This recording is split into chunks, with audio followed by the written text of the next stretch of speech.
د هیواد په ګوټ ګوټ کې د جګړو له زیاتېدو او د ولایتونو له سقوط سره هم مهاله د افغانستان د خلاصون شورا په کابل کې د یوې غونډې پر مهال د روان وضعیت په اړه اندېښنه څرګنده کړه او د جګړې له ښکېلو خواوو څخه یې وغوښتل چې ژر تر ژره دې د افغانانو د وینې بهېدنې مخه ونیسي.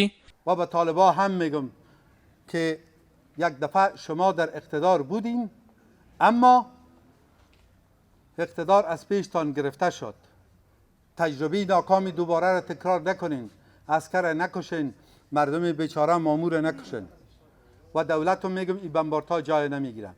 د یاد غونډې ګډونوال د وروستیو جګړو له کبله د ښارونو ویجاړۍ او د بېځایه شویو کسانو وضعیت ته په اشارې وایي چې افغانان له څو لسیزو راهیسې د پردۍ جګړې قرباني دي.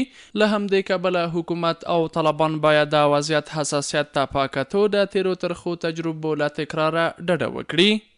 با هر دو جریان به صفت یک مسلمان صدا میکنم که در شهید کردن مردم افغانستان اینا باید دیگه دست خود بکشه که مردم افغانستان تا اومندی صدای یک فعل تفنگ هم نداره. دوی دغه راز په دې وروستیو کې د وسلهوالو طالبانو لاسته د یو شمېر ولایتونو د لوېدو اصلي علت پر حکومت د خلکو بې باوري او د چارواکو کمزوری مدیریت بولي، خو خبرداری ورکوي که د وضعیت د مدیریت لپاره پر وخت او جدي اقدامات ونه شي افغانستان به د یوې ناپایه کورنۍ جګړې پر لور لاړ شي.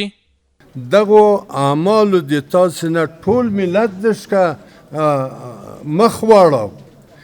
دغه عسکر چې په هر ولایت کې جنگ نه کوي وځي یوې لیوا ته وځي، د تاسې اعمال ویني، د تاسې اعمال د حکومتدارۍ نه دي، مدیریت نه لرئ، بیچاره یې، غریبان یې، نور یا استعفا وکړئ، کابرو عزت غواړئ، صلح ته مراجعه وکړئ.